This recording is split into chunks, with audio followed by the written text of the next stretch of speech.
Hi everybody, I welcome you all to my presentation on voltage stability unit 3 part 2.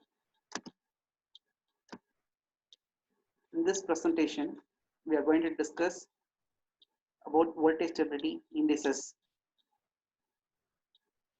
voltage collapse proximity indicator, determinant of Jacobian as proximity indicator, and voltage stability margin. These are the three examples for voltage stability indices. What is voltage stability index? It is nothing but it is a measure of how far the system is closer to the voltage collapse point. Therefore, we are defining voltage collapse proximity indicator as it is one of the examples for static voltage stability indices. So it is a static voltage stability index first of all, and it gives us measure of the closeness of the power system to the voltage collapse point. That is, it gives us measure or tells us how far the system is closer to the collapse point or maximum loadability limit. For a particular operating point, the value of the indicator provides information of each bus voltage and its proximity to the voltage collapse limit. This voltage collapse proximity indicator is calculated based on two parameters. One is voltage phasor information, which is obtained from all the buses, and the network admittance matrix.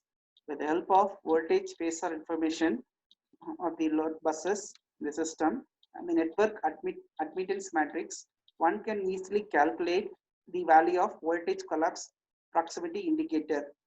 Now, let us see the formula. This is a derived formula for voltage collapse proximity indicator for the kth bus that is given as per this formula. Now, this summation part is given once again. Vm dash is given by this formula in terms of admittance matrix, where V suffix k is the voltage phasor at bus k, Vm is the voltage phasor at bus m, and we are aware about the Y. Y is nothing but admittance matrix, where capital N is the number of buses in the system, and K is the node number or bus number, where we are interested to find the voltage collapse proximity indicator. Now, let us continue. Here, this value of voltage collapse proximity indicator is derived from the or it is obtained by running a power flow, solving the power flow equation.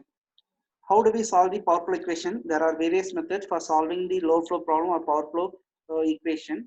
We are aware that Gauss-Seidel method, Newton-Raphson method, and fast decoupled load flow method are used for solving the power flow equation. Now, with the help of standard method, that is Newton-Raphson method, which has got good accuracy, we are trying to solve this power flow equation. From the results of the power flow equation, we are trying to, especially by from Jacobian matrix and solving all those things, we are getting the voltages of the buses from the load flow solutions. Now, with the help of that, we are able to obtain the value of voltage collapse proximity indicator. I hope you all remember the algorithm of Newton-Raphson load flow problem.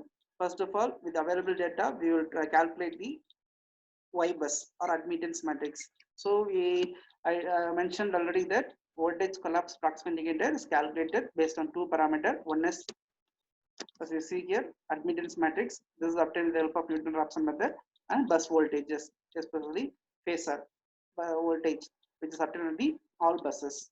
So with this, one can easily calculate the value of voltage collapse proximity indicator. Now, what do we comment from this value? As it is mentioned here, the value of voltage collapse proximity indicator, it helps us to understand whether the system is stable or unstable.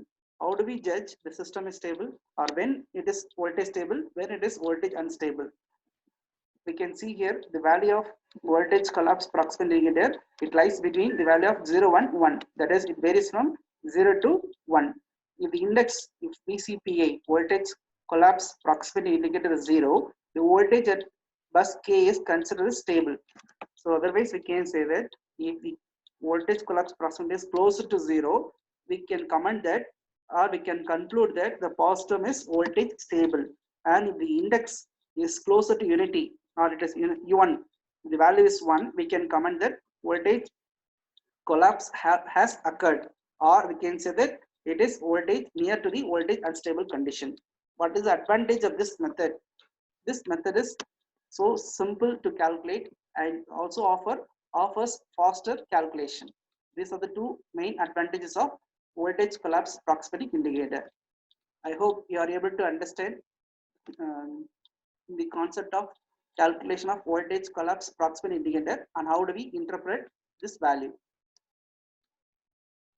Now we will move on to the next topic, how the determinant of Jacobian matrix is used to obtain voltage stability, or how it helps us to assess the voltage stability.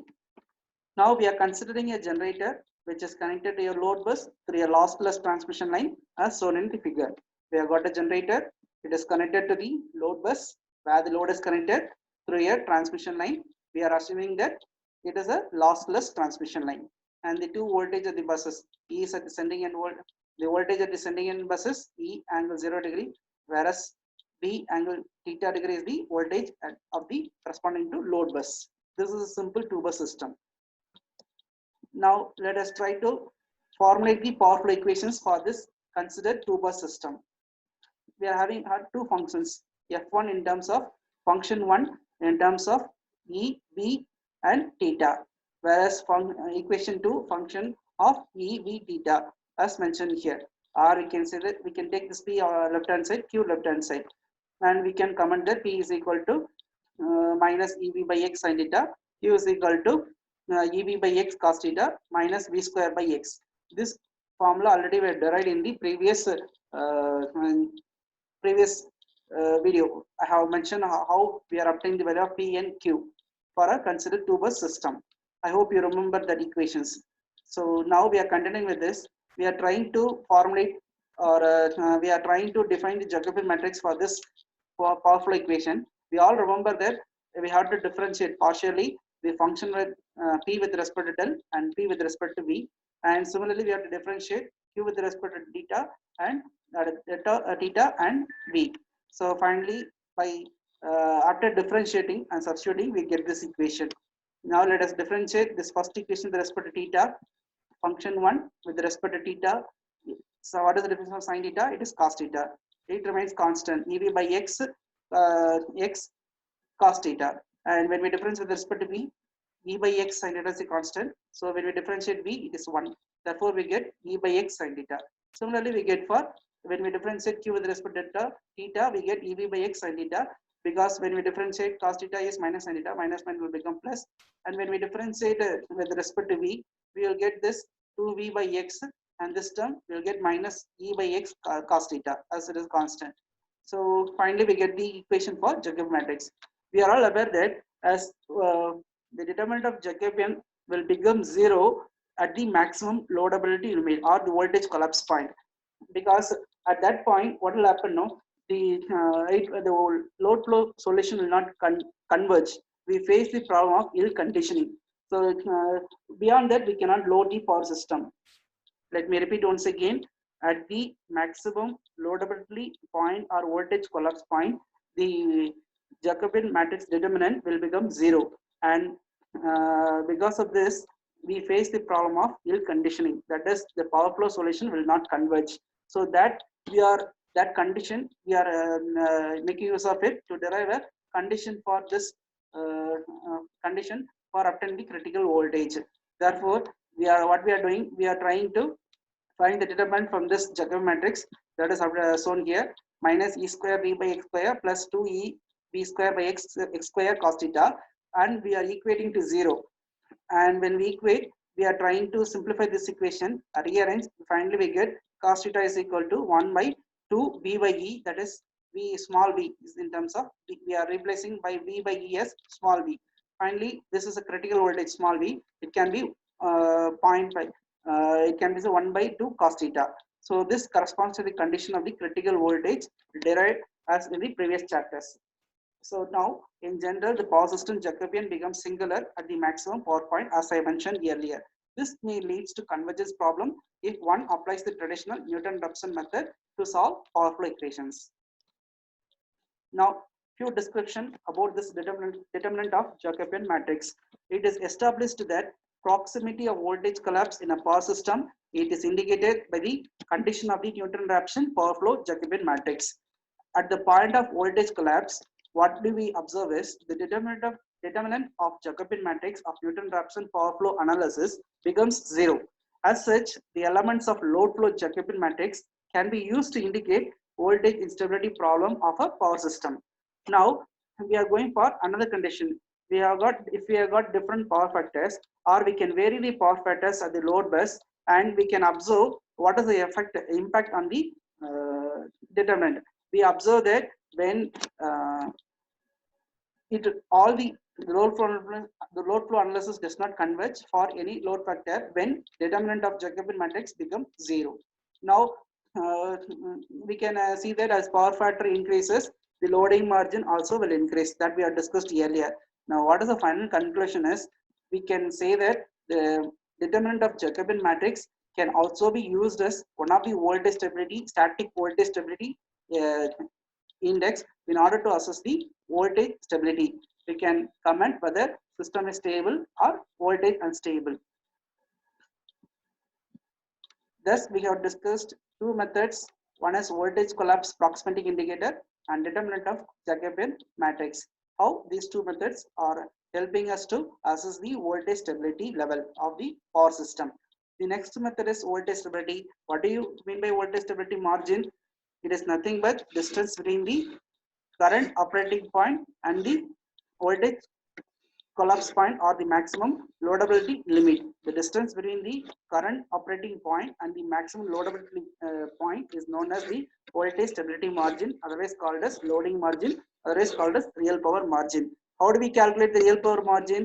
We can calculate this loading margin, voltage stability margin with the help of PV curve. This how do we draw, how do we obtain this PV curve, and what are the observations, the plot, everything we had discussed in the previous video. So I hope you have watched all my previous videos on voltage stability. If not, please take time to watch it. And I also request you to go to the textbook for detailed explanation. Thank you all. See you.